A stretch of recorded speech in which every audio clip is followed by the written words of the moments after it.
him. I want to make sure you guys like and subscribe to the Field of 68 Media Network. There's a bunch of good stuff going on here, great content.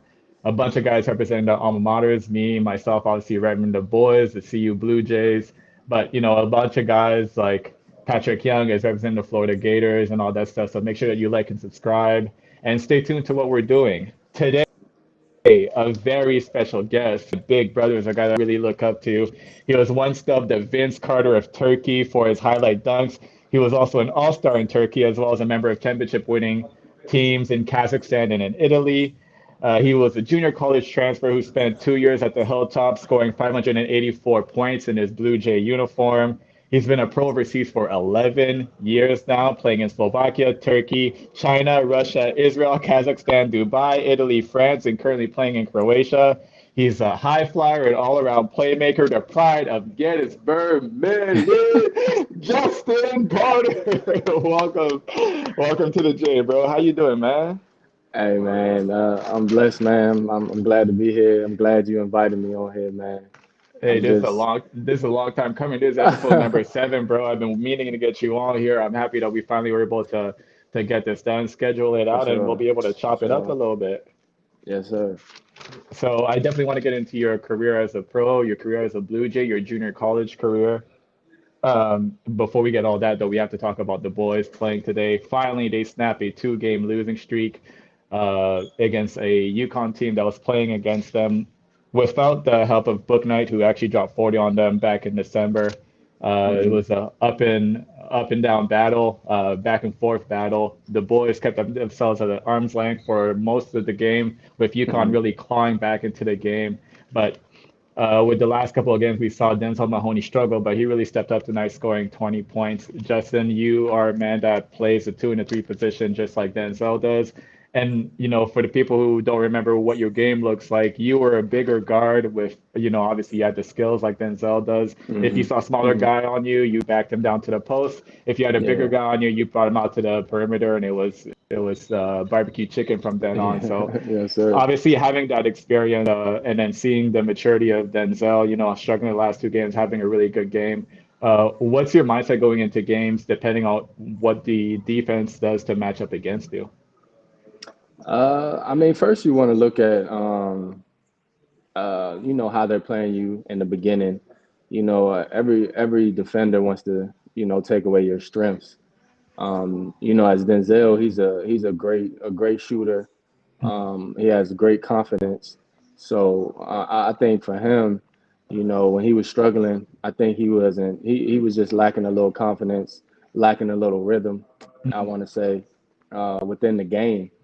It was different when, he was kind of the guy when Marcus went out for those 2 or 3 games. So he had to, step up, which he did for sure. And then when Marcus got back, he kind of was trying to catch a rhythm, couldn't catch it, and then today, obviously, him having those 20 points and getting back on the and the Jays getting back on the winning streak is good. Yeah, and he's such an important part of this team. He's another guy who could really get his. Obviously, we know what Marcus is going to do whenever he's healthy. We know what Mitch is Hmm. going to do, bombing threes from the outside. Damon Jefferson is, in my opinion, he's been my favorite player to watch. He's been uh, a much improved offensive player, and he's getting a lot more responsibility. But Denzel could really be an X factor, a key to this team if he continues to apply pressure on the defense, uh, getting into his spots, pulling up like he did oftentimes today, and then getting to the line, Hmm. knocking down free throws. Another thing Hmm. that I want to talk to you about, obviously, his 3-point shooting is something that's very important to force those bigger guys who are defending him to close out Hmm. at a further distance. Like I said, you and him have very similar games. You have a lightning quick first step. When you see a bigger guy close out in front of you, what are you thinking about as you catch that ball on the perimeter? I would say first I would look at, what side is he leaning on, what side is he closing out on, what side, what foot is first. I mean, I was always taught like if a guy is, closing out with his left foot, we want to attack that same foot that he's closing out on, just because he'll Mhm. be off balance. And I'm always thinking that I'm quicker than a taller guy, so attacking that foot for sure. I try to get past him, at least get my shoulders past him. and then I can create and finish that way. Another thing I want to talk to you about, obviously, Marcus Zagorowski coming back. As the second half went on in this game, especially, you saw that his confidence started to get better and better. Uh, you obviously are someone that you've had some injuries, you've had to battle back from some injuries before. How difficult is it to get back into a rhythm, especially when the team is depending on you as much as the Jays will depend on Zagorowski being fully healthy? How tough is it to get back into a rhythm coming back after injuries or surgeries or whatever the case may be? I would say one, you want to have a feel for the ball. Like, when I came back, I was excited, first off, because I missed some, I was missing something from that I always love. So, Right. first off, you're excited. Secondly, you want to feel the ball, get a good feel with the ball, and then secondly, you don't want to kind of rush your shots, because if Mhm. if you miss your first one, you're like, man, now I'm not really in the rhythm. So Yeah. it's kind of like a mind game. Like, hey, I just want to play comfortable. I'm still able to play comfortable, still get into the game, and also you want to try to get an easy one your first game back. I mean, that's going to help your confidence as well. Like, hey, I'm still in a rhythm. I'm still able to make things happen. So, I mean, with Marcus, he's a 5-star, All American. Mhm. Everybody's keen on him, so he every night it has to be quick. It has to be um, on top of your game. So I mean, people think he's having a bad game, but he's just trying to get comfortable, which he is, and I'm glad he's back. Yeah, me too, because like I said, he's going to be such an important piece. He is an important piece to this Jays team. He's Yeah. the stir, he's the one that makes the drink stir. Hmm. Everything starts with him and ends with him. Really, in clutch moments, he's a guy that the team relies on. And today, what I Hmm. liked especially is, once he started to get it going, he got his transition three going. He saw guys were going under screens. He pulled up with no hesitation, and that's kind of what you Hmm. want to see from a guy coming back. All the Yeah. low hesitations, the second guessing of himself is kind of out the window. And like I said, in the second half, we certainly saw that his confidence uh, was building until obviously the game was secured for the Jays. Another Hmm. guy I want to talk about obviously is Mitch Ballack. Struggled a little bit. It's good to see a couple shots fall for him. Hmm. I'm never gonna say that you're kind of in the same stratosphere as shooting the ball as Mitch. Me, myself included, that man can shoot the ball. He's in the Ethan Wragge kind of cock cover Man. conversations. Yeah, for sure. But speaking on, if you have a couple bad shooting games in a row, how good does it feel to see a couple shots fall in that third game? Man, I mean, you've kind of like finally, like I've been putting Yeah, all this work in. You know how hard Mitch works. yeah, Mitch works super hard. Like, he's always in the gym getting the extra 100 in, extra 200. So, I right. mean, for me, if I miss that, if I go 1 for 5 in the game and I'm putting up close to 300 shots a day, I'm like, Mhm. man, how I'm not making these shots? So just seeing a couple go in, you like, man, you good. I'm good. I I'm still good. got it. All that, yeah, yeah. The hard work still paying off. So Right, at that point, it's like, like I said, it's all mental. Like, obviously Mitch, he knows he's a elite shooter. You know what I'm saying? Elite player. So at that aspect, if having a bad shooting game, I think he didn't shoot the comfortable ones that he normally shoots those last two games, which he was kind of off, and and then he kind of shot some ones that were kind of questionable, like some closeouts hard. He could have drove and things like that. So, I mean, I think Mitch, he should just throw it up there, man. I right. mean, my man percentage is crazy, and, and, Yeah. and you got a feeling that it's gonna go in. So Mitch yeah. is one of those guys. If he's open, shoot it. If you're half open, shoot it. And if you don't feel like you're that open, still shoot it. Like that's the kind Yeah. of green light that I feel like he should have. I think he already has it, but Hmm. no, you're right. Like the hesitations of the last couple of games today, even on the shots that he wasn't making, you could see he just stepped into it with a rhythm. A guy Hmm. that's that great at shooting the basketball, those shots are going to fall eventually. So. Obviously, Yeah. we're not. You and I aren't too worried about Mitch at all, are we? And nah, I'm not. All right, let's talk about you finally. We got the game, today's game out of the way. Congratulations to the boys back on the winning side of things. It's tough to Hmm. see or to witness, a two-game losing streak, but it happens to the best of us. I said in the last podcast that my panic meter was at 2 out of 10. I wasn't really worried about the boys at all. Today they Yeah, proved me yeah. right. I'm looking Hmm. forward to the next game and watching them step on the floor and really represent. For All right, sure. JC, let's talk about you now, bro. Let's take it all the way back to the beginning, to your high school days. Watson Mills, you doubled as a running back. Not a lot of Yeah. people know about your football playing days. No. Bro, I'm trying to picture you at what, 6'5"? Nah. 6'5", No. the Nah, Derrick but no. Henry, the Derrick Henry of the DMV. Talk to me about your Nah. football playing days. You had a high school record of 313 yards rushing one game, bro. Yeah. Were you really that good of a football player? And why isn't it something that most people know about?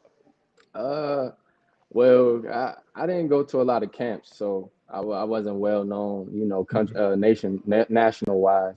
Yeah. But I was for sure good. Like I was super fast, but I wasn't 6'5" at the time, so I was around like 6 foot. Yeah, I was 6'1" Uh-huh. maybe, and I might have been like 5'11", but like my senior year, after my senior year, no, going into my senior year, I start growing.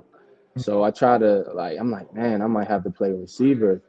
So when I went to playing football, growing up, I was just faster than everybody. I watched Reggie Bush, you know what I'm saying, and those type of Killer. dudes. Woo. Yeah, like Killer. Charles Woodson, like, I'm Right. like, man, like I want to be like these dudes. So, Mhm. I just tried to mimic their games, and then when I got taller, I switched. So I had to go to receiver. I was like, man, I can't be 6'4", 6'5", playing a running back. Right. So I changed, and then I went to receiver going into my junior college. And I'm gonna get into that for sure. I just want to go back Yeah. to that 313-yard performance. Oh What were yeah. those runs looking like? Did you break off like a 60, 70 yarder a couple of times, Yeah. or I think I were you had. nickel diming them like for 10 yards every run, or what did that game look like? I mean, that game was kind of crazy. Like it was like a rivalry kind of game, and I broke my first one. It was probably like 65, like, what I'm saying, right up the middle. Gave him a little shake off the yeah, safety. It was one on one with the safety. It was cook barbecue. So Right. one on one with the safety, broke that 65, and then from there it was just kind of like give Jay the ball. So it was just kind of Mhm. it was just kind of a feel thing. Like I break out to the middle, 10 yards there. You know what I'm saying? First down, first down. Then I break one 30. You know what I'm saying? So it was just kind of like that. I was in the zone. Right. We was blocking right, and I just made it happen for real. Of course. You graduate, you end up going to junior college, Compton Junior College at first, and you followed your coach, Coach Caveness, to Fullerton College. At Fullerton is when people really got to see the basketball player JC. Like Hmm. the you really blossomed that year. You had a blowout year. Obviously, you talked to me personally about Coach and what he's meant to you. Hmm. So kind of tell the public right now, Coach Caveness, what he meant to you. Obviously, bringing you from Compton to Fullerton and really helping you expand your game to that sophomore year before all these scouts are looking at you to go Division 1. Hmm. Well, coach, you know what I'm saying? First off, he was a man. Like, you know what I'm saying? He told us real. He told everybody, like, hey, this is not for everybody. You know what I'm saying? If you want to be something and do something that you really love, he was like, you got to be 100% in it. And I wanted to make a difference for my family, be able to live the way I wanted to live, and I knew basketball at the time was something that I really wanted to do. So at that point, he just told me like, Jay, you got a gift, like you super athletic, you super fast. He was like, and you're strong. You know what I'm saying? So he was like, hey, just be in the gym. Like, so he just put us in the gym, man. Like he was a good dude to, like, if we needed a ride to pick us up, like if we needed some shoes, like he'll try to figure out a way where we could, get an extra discount or something, like. and that's why I love him, man, because he just went above and beyond, just more than just basketball. Like I said, you had a breakout year that year at Fulton College. You're the MVP of the Orange Empire Conference and the California Community College Athletic Association. So obviously, I'm assuming that a bunch of schools were looking your way, Division One. Hmm. Why did you choose Creighton eventually, and what were some of the other schools that you were thinking about going to? This is actually one of my favorite questions that I like to ask the guests on the podcast. I like to see what their Yeah, mindset was at, like, yeah. some obviously some of the guys at 17, 18 making that decision, but here you are at 20 or 19, 20 making that decision. What were Hmm. some of the schools that you were looking at, and why did you end up going to Creighton eventually? Well, Creighton, it was kind of unique about Creighton because, well, let me start off with my mom. My mom, she always wanted me to go to a private. She always wanted me to go to a private school. So Mhm. when Creighton came up, she was like, "Yup, you going Yep. to Creighton? Yeah, yup, you going there." So we went from there, and then well, the kind of college that was kind of coming at me was St. John's, which is another private school, at Texas A&M that was and Creighton. Those are the three that like it was between, because I was going there, be able to play, and they had the great feel that I wanted. So Texas A&M, they had Middleton, Chris Middleton, DeAndre Jordan, um, Josh Carter. I think I forgot the point guard. I think it was I forgot his name. And then St. John's had like DJ Kennedy. Um, was that DJ hooping overseas right now, bro. Yeah, Woo! DJ they had kill it. Kennedy. Yeah. They had Kennedy. They had Patrick Ewing Jr. I think they had like two other players that was going to touch the league, and then Creighton. They had some guys that were coming back, always in the top of the Missouri Valley, which was a plus. Great academics, which is a plus. And when I got into the Quest Center, which is now the CenturyLink, and they took me It's all the way actually up Shot top. Health Center now. Yeah, well, the health center. Yeah, my bad. Yeah. Yeah, so they went all. We took me all the way up top. I'm like, it's over. Like, I was like, yo, this is it. They put the little jumbotron on. I was like, man, this is crazy, man. And they said they packed it out every night. And my mom was like, and hold on, let me take it back. They were the only team that went and seen my mom, and that was a big factor at the time. And they took her out to dinner, and saying she loved it. She was like, "Hey, you going to Creighton?" Right.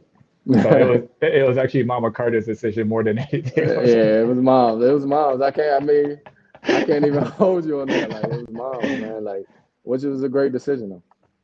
Right. So you Yeah. played football in high school and in junior college. How tough was it to be like, all right, like those playing days are behind me. I gotta hang up the Man. cleats and really like get to work on this basketball dream of mine.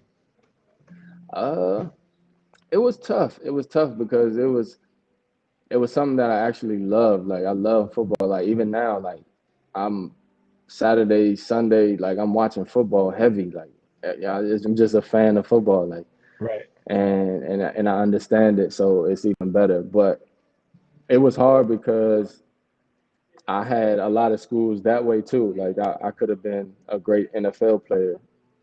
So at that time, I was just like, well, what's the benefits of me playing football and the benefits of me playing basketball at the time?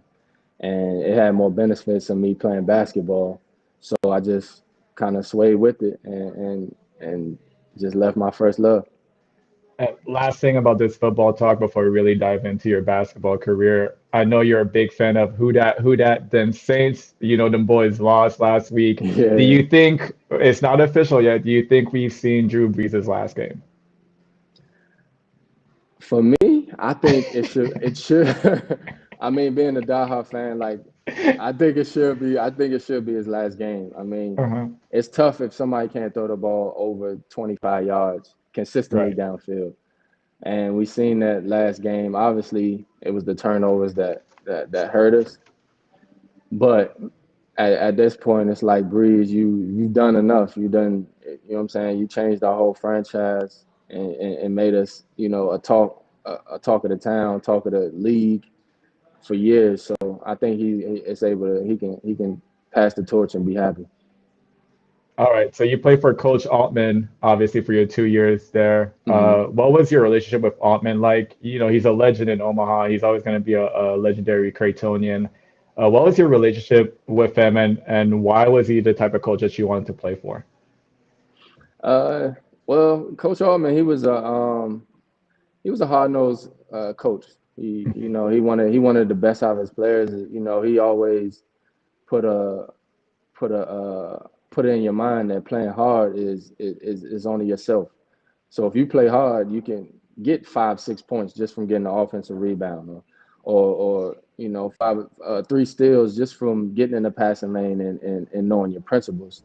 So he was a coach like that. He was real about the book, real particular of what he wanted on offense and defense, which it can help a young player, it can help a seasoned player, which I was going in, coming from junior college as well. And it also helps you win games. Like if everybody's disciplined and being on the same page, you know, obviously your team is going to be more polished than most teams that's not more disciplined than y'all.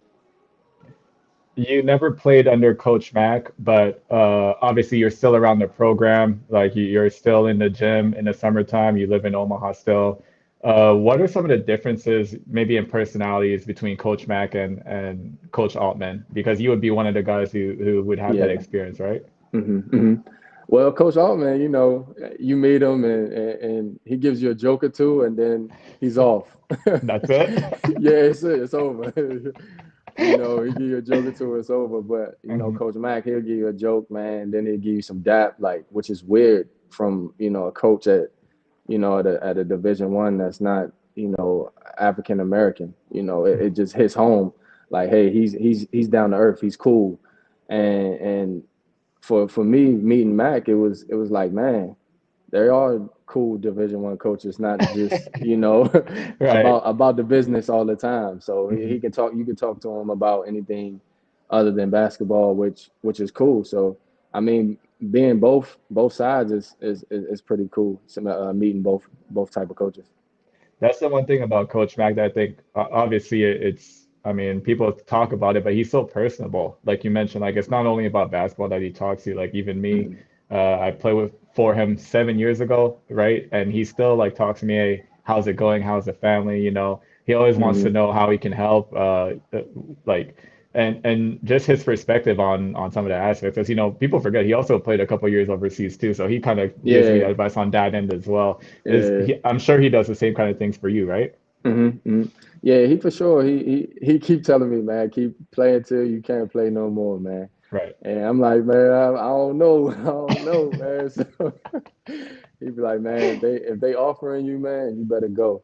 So I mean, that's good advice, just because if you love the game, if you love, what I'm saying, basketball, he wants you to be able to showcase your talent, which is every coach with or any mentor, which he is kind of now for most players like us that go back. um, I would say, yeah, he gives you good motivation and also talks to you about whatever is going on. Right. Yeah. Another thing I want to talk about. Okay, so you graduate.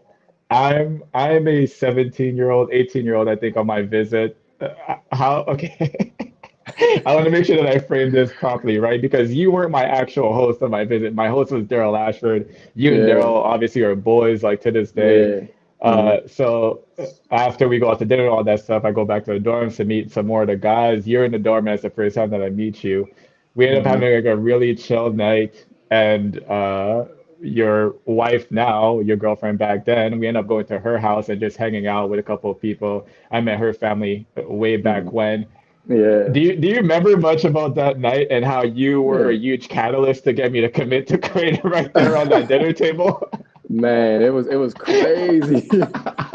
I mean, I was it was crazy. It was like I was passing a note to everybody, like, hey, when you walk past him, tell him to come to Creighton. Like, it Right, was just something like that. Like, everybody that came up to you, like, hey, you're on your visit?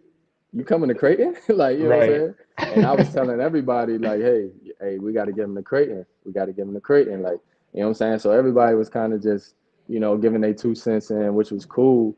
And it's kind of funny now thinking about it. Like, you didn't even know these people, and you were No super idea. cool. You know what I'm Yeah. saying? And you wasn't like, why they keep telling me this? And it was that's why we always, you know what I'm saying, we family now, because it's just cool. Like, you know what I'm saying? You just always down to earth and made it happen. And it's kind of funny because, like, a lot of people think, D got you there, but it was really me. No, Daryl had nothing to do. Daryl had nothing to do with it. You were the hidden hand behind everything, Yeah, bro. yeah. And it's so funny that like you talked about your visit earlier when you walked into Quest Center Omaha, which is now Shot House Center. When you looked up at the stands and they told you that they packed it out, I kind of had that same reaction too. Like I think even when I walked in then I was like, man, where the papers at? Like let me sign. But like it was really that night, like meeting you guys, like feeling that like that family vibe really. Hmm. And you introducing me to everybody, obviously. I sat at that dinner table and I was just like, hey guys, I think I'm ready to commit. And I remember the whole Yeah. room just started clapping hard. And then the That's a music got fact. louder and yep. Hey, we started getting right. I'm like, man, that's crazy. Like, actually getting somebody to commit here. Like, you know what I'm saying? I don't think I did that before, but like actually convincing somebody, you know what I'm saying? So, to commit to Creighton, but which was super cool. Right. And again, it speaks to that family atmosphere that Creighton has in general. Like I said, you're 11-year pro overseas now. You graduated 11 years ago. That's kind of wild to think about. Even when I think about Wow. myself, like 7 years ago for me, like that's still a really long time. How cool is Hmm. it to know that, whenever you're on campus, whenever you go back into the championship center to work out, that it's really a home for you, that people still rock with you, and that, the family atmosphere that Creighton is will always be there for you. It's comforting, man, to be able to, get good work in. Having the same trainers like Ben still there, like Hmm. that's kind of crazy, to think about that. And it just speaks volume on how Creighton, is really a family oriented, because, not a lot of coaches or teams are still at the schools that are still at the schools that coached former players. You know what I'm saying? And Creighton is still welcoming. Coach Mack is still welcoming, and and it's just a vibe every time we go back to the championship center. Right. We got to run it 101 this summer for sure. Top of Yeah, the key, run you them, already know what it happens run every them, time, but top of the key, you run already them. know what it is. Awesome. China will get into that too. Yeah, All right, run let's them. get into it, man. First of all, obviously, congratulations. You've carved out so far an 11-year career playing overseas. Like, people know how difficult it is to just obviously maintain that kind of lifestyle. Hmm. You started off in Slovakia, of all places. Your very first year after graduating and training in the summertime, flying off to Europe. Did you think that you would be this deep in the game 11 years later? I'm gonna tell you, first jumping off the plane, no. First jumping off the plane, no. Man, I'm trying to tell you, man, as a man, a boy trying to be a man, and Right. just leaving a family. You know what I'm saying? I'm already in college or whatever, but I'm talking about leaving a country where nobody speaks English, Mhm. nobody talking to you, nobody really cares about how you feel off the court other than making a jump shot. Mhm. Like, man, like I actually was like, man, this is not for me. Like, this is not how it's supposed to be. Like, and it's not supposed to be like that. And then I would say the games hit, and this time started flying, and I started, playing good, playing better, getting more comfortable, and then I was like, all right, maybe I can do this. It's cool. It's just basketball, really. You know what I'm saying? Mhm. So I just kind of started thinking about it like that my first year. Not having family there, not having anybody that was there that was close to me. And that's another thing that I want to talk to you about, obviously, is the fact that year after year you have to pick up all your things, leave, go to a new place, a new situation, a new area, and kind of do it all over again. Talk about kind of like the sacrifices. You're a father, you're a husband. Talk about the Hmm. sacrifices of always having to pack up and leave. Obviously, some years your family's been able to go with you, but for the most Hmm. part, they've had to hold down the fort in Omaha while you're gone. So, kind of Yeah. speak to that and the difficulties of you want to help your family out, right? This is what you do Hmm. financially, but also the difficulties of not always being there and missing some things that I'm sure fathers don't want to miss. I mean, it's tough. It's tough, man, because like July, you try to sign in June, Yeah. and if you don't sign in June, and you don't sign in July, and you sign in July, you like, all right, this is my last 3 weeks here, because you know Mhm. you're going in beginning of August. You know what I'm saying? So it's a different feeling, one when my family is going, and then this it's another feeling when I'm going alone. Because alone, I'm leaving a routine that I had for 5 months, you know what I'm saying, or 3 months in the summer, waking up, taking the kids, going to work out, come back, have the kids, make lunch, you know what I'm saying, Mhm. going to bed on time, like, you know what I'm saying, things like that. To go on I can basically do whatever I want. I go to sleep when I want. I cater to when they going to school. I gotta tell them good, what I'm saying, have a good day at school, and then talking to the wife while I'm about to go to practice and things like that. So it's just two different stories, or two different feelings, being alone and then being with my family. And talk about like when let's just say like you make a deep playoff run, you've been eliminated. Obviously, you want to go as far as you can, but when that final, I might be speaking for myself here, but when that final buzzer sounds and you know your season is over, what is that feeling that comes over you? Because like, man, 2 more days. I got 48 more hours here, and Man, that that's flight it. is. I was just about to say that though. That's crazy.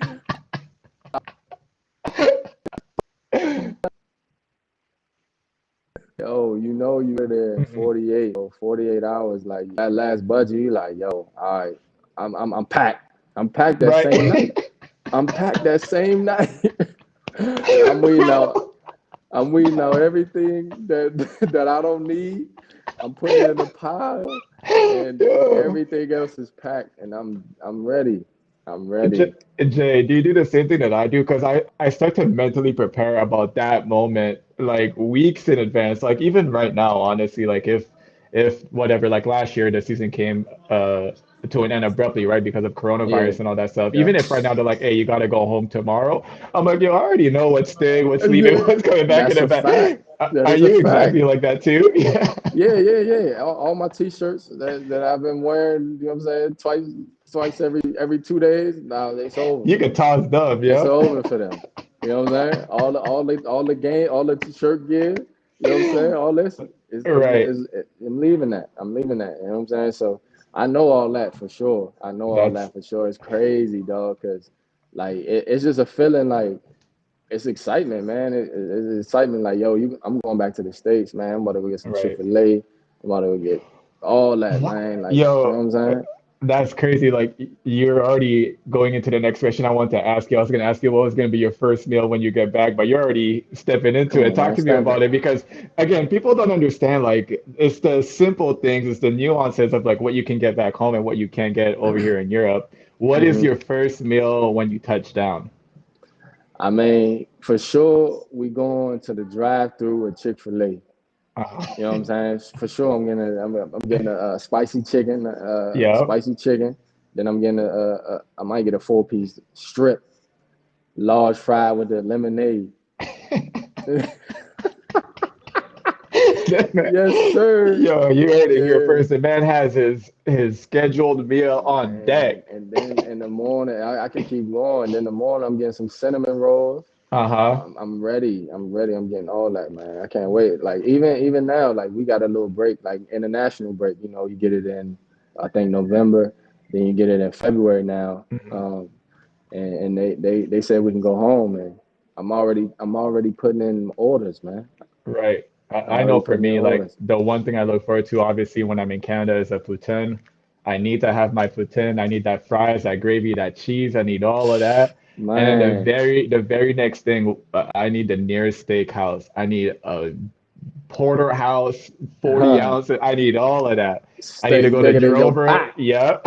I need to go to Drover when I'm back in Omaha, all that stuff. Yeah, You yeah, already yeah. know.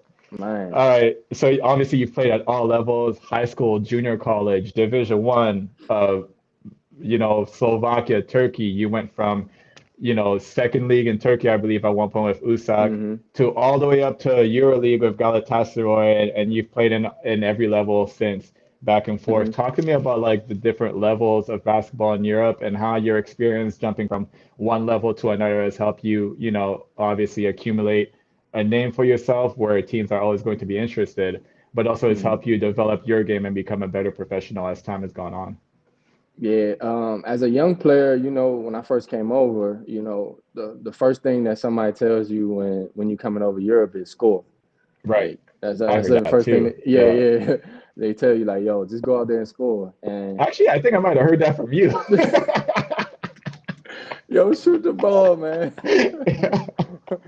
So I mean, so I was in Slovakia. I want to put it in, perspectives. Like when I was in Slovakia, we practiced twice a day. I'm like, yo, this is not normal. Like, how do you practicing twice a day? We got a game in 2 days. Like, still practicing twice a day. And they like, yeah, this is how it is in Europe. And the league was super physical, so they were like, hey, this league is not good at all, talent wise, but physically, it's gonna help you, in the long run.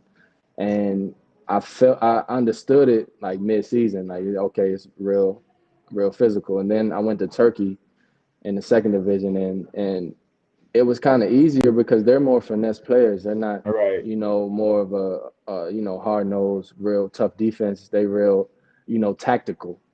So being in Turkey, I had a couple coaches where, we were just more tactical. Hey, if the guy's on the elbow and he's at the 3 point line, I want you to turn your hips this way just so you can get out there faster and things like that. So I learned, more tacticals when I was in Turkey, second division. And then when I went to EuroLeague and Euro Cup, I understood that, every position was their elite players. Now you got Mike James, you got Corey Higgins, who, a specialist at the at the two, and then you got a big man. One can block, one can post up, and if they're a shooter, they're elite shooters, so you can't leave them. So learning that in the EuroLeague was kind of eye opening because you can't slack every night because it's somebody's gonna beat you by 30 if you're not on your A game. And then I would say, I mean, it's a lot of players here in Europe that a lot of players don't know in the US, which is vice versa. Mhm. But it's great basketball in Europe. Right. Yeah. If I'm not mistaken, on your Galatasaray team, the EuroLeague team that you were on, you play Hmm. with Carlos Arroyo. Is that right? Okay, Yes, so I sir. wanted to make sure because I remember I think I was in Cyprus those years and I was really tuning in. Obviously, the Hmm. time difference made it so that I was actually able to watch a ton of your games. And you are an older brother to me. Like you've given me game over the years, and I was always looking up to you. Especially that was my second year. I think you were in your fifth year already at that point, or sixth year. Hmm. Um, Talk about like playing with such a experienced point guard and how much he helped your game be just simpler by putting you in the right positions. I mean, he's I mean, he's a different level because he knows two plays before what he's gonna do. Like, and he'll put you in a position where, the first time if we run a play 3 times, he's gonna get you a different shot, a different way, in those 3 different plays, 3 different times. So Mhm. he's he's a big brother to me, man. I look up to him because he kind of changed my thinking as well. Like he's a superstar. Played with LeBron James. Got a Right. ring, everything. Like and when I was in Europe, like people always want a picture. Hey, it's a black guy. Hey, let me get a picture. You know what I'm saying? Yeah. So I was like, man, no. Like at one point, I'm like, nah. And then I went to Gala with Carlos, and he took every picture, bro, every picture, and it was kind of eye opening. I'm like, yo, this dude's an NBA champion, and he's taking every picture. He's way more established than me. And I Right. was like, all right, hold up, all right, I'm taking every picture. Like I'm like, all right, I'm taking every picture. So he kind of changed my game. And he always told me like, Jay, you can't let off the gas. That's what he always told me. Like, Jay, when you let off the gas, you're helping your opponent. So like sometimes in the back of my mind, I think about when he tell me that for sure. Talk about your experience playing with the Phoenix Suns for Summer League. Again, it's another thing that you and I talked about extensively, obviously off the air Hmm. throughout the years and stuff like that. But you had a chance to play in the NBA Summer League after a couple of breakout years in Europe. In Hmm. my opinion, they kind of did you dirty. They didn't give you the playing time that you understood. But Nah. the way that you explained it to me was that obviously they had some young players that they drafted that they wanted to develop. So Hmm. how tough was it for you to, you want to be on the floor, you want to compete, you want to win games, but like the organization obviously has different ideas in mind. Uh, I mean, it was tough because I was at my prime.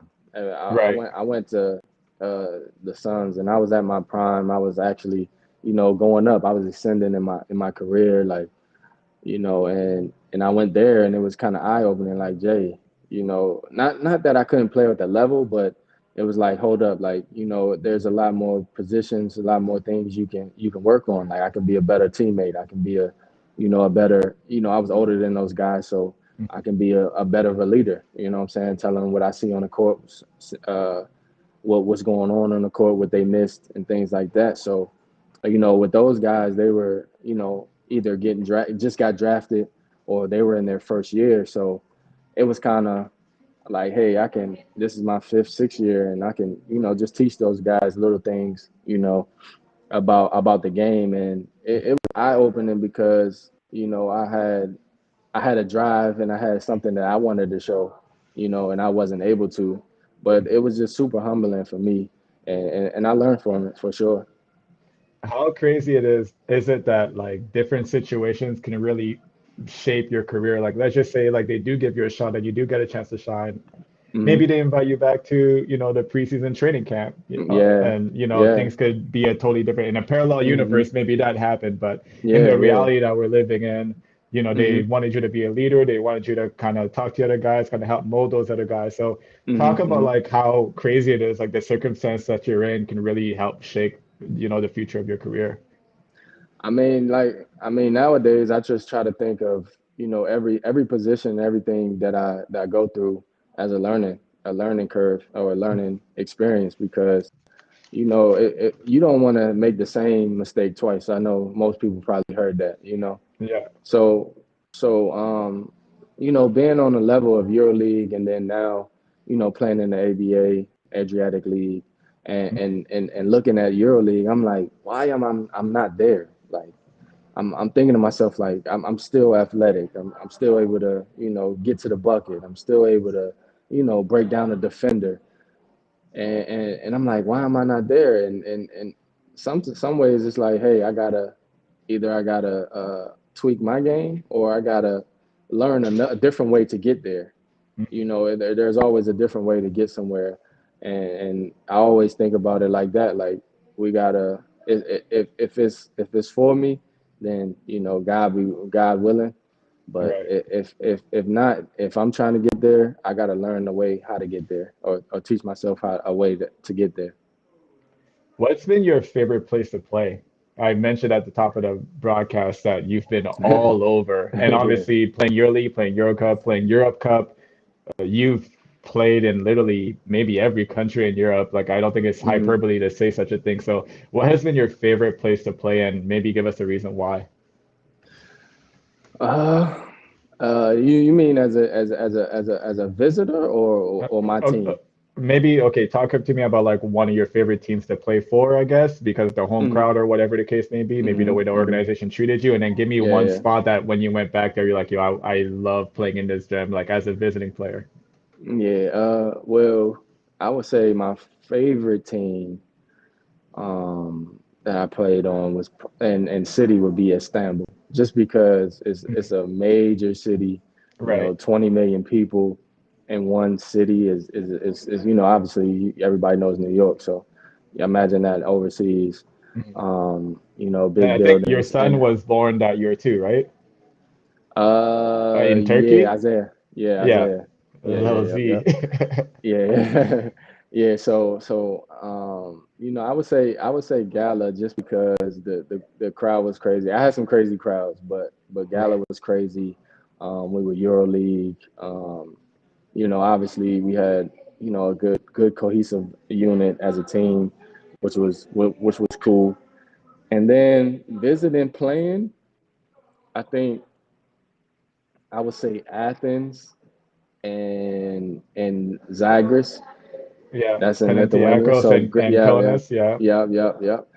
And but the crowd the craziest crowd was Red Star, which is in Serbia, Belgrade, yeah, Serbia. It was 24,000 people. I only seen it on movies, which was probably fake. Going right. into a locker room and the lockers were shaking. Like Mhm. it was literally shaking. Like I walked in and it was really shaking. Before the game, like it was 45 minutes before the game. We went out there. I had my beats like you. Those beats, what you got on? I got those Sonys right here, Oh, boy. okay, okay, okay. My bad, my bad, my bad, my bad, my bad. All right, so I had some beats. I had some beat pros or something like. Nah, I had some beat the little studio jumps over my head. Noise Right, canceling jumps. right. Did no justice. I heard everything they were saying.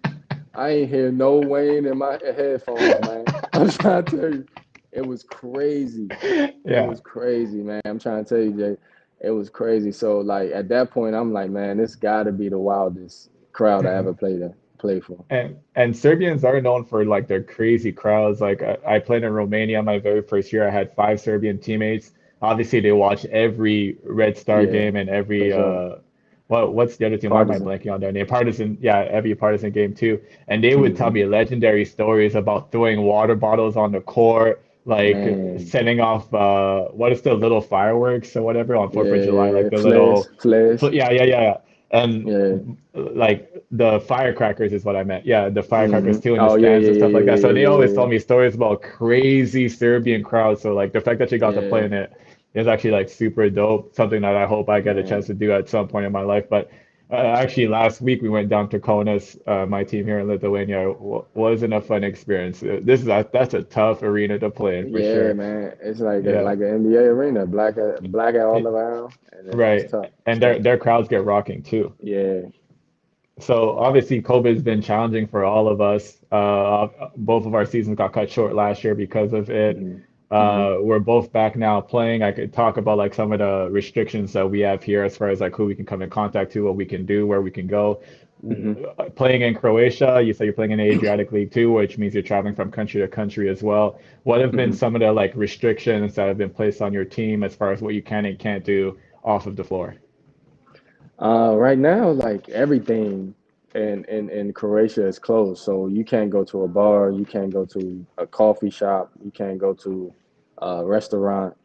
You all only can take out food, which our team is pretty good about that right now. They set us up with like just one restaurant where we can pick up food, lunch and dinner, so we won't have to go to like a mall or go into a restaurant where a lot of people may go to, which is open. So that's one, and then two, we do a little bit more. What's that? Small groups, so we're not kind of in contact with everybody at the same time, just so we can not spread the virus or not, what I'm saying, everybody get it at the same time if one player gets it and things like that. That's just the little things that we're doing here, um to put a little alcohol on your hands before we get walked in there, like, what I'm saying, we just Right. doing the due diligence that most people are doing. Last thing I wanted to talk to you about before we get off the pod, you actually got to witness one of my very first times playing golf a few years ago when I was still a Creighton Bluejay. I think it was my Yeah. junior year during 4th of July. I wasn't doing none. You invited me out Uh, to you hmm and your wife's family's place. We played on the golf course. It was like my first hmm time actually swinging a golf club. Yeah. So my question is to you. I feel like I've improved tremendously over the years. I already talked to Austin about getting on the course. I talked to Doug about getting on the course. Now I'm asking you, JC, when are we getting on the course this summer to see where our games are at? Yo, as soon as we can. I'm trying to tell Yep. you, that's one thing I miss too. Like just going out there, having, what I'm saying, a couple hours just chilling, man. So, man, as soon as possible, as soon as you touch down in Omaha, man, we out there. Let's go. It's on, bro. You already know. We got Yeah. one-on-one time for You the hold key and on. we got You got golf. better? You got I better? got better. Okay, so my brother Willie, thank you, blessings to you, Willie, for my birthday this past summer. He actually got me my very first set. So, this summer, obviously with COVID, there wasn't too much to do. What was open was, driving Yeah, golf ranges, courses. Yeah. courses. So him and I actually Hmm. spent a lot of time on the range and on the course. Uh-huh. So I've definitely gotten better. So I'm trying to see where Yeah. you at, bro. I'm not calling you out or nothing, but I'm trying to see where you at. I'm up to par now. I'm up to par. I ain't gonna hold you. Right. So I Good. mean, we out there. We out I there. can't wait, bro. We'll catch up for sure, bro. I want to thank you so Yeah. much for stepping foot into the J once again. It's been a long Hey, time coming. hey. But I just want to Yes, say sir. thank you. Obviously, I know you have a game tomorrow, and this is kind of out of your way, so I appreciate you taking the time. To all of you guys listening out there, make sure to like and subscribe to the Field of 68 Media Network. Like I said, we're doing great things over here, providing you with content just like this episode. This was episode 007, the James Bond episode, starring my boy Justin Carter. Man, I appreciate you. Love you, bro. Can't wait to see you this summer. All right. Stay. For sure, man. Love you too, brother, man. Holla at me. Yes, sir. Take care, everyone. Go Jays.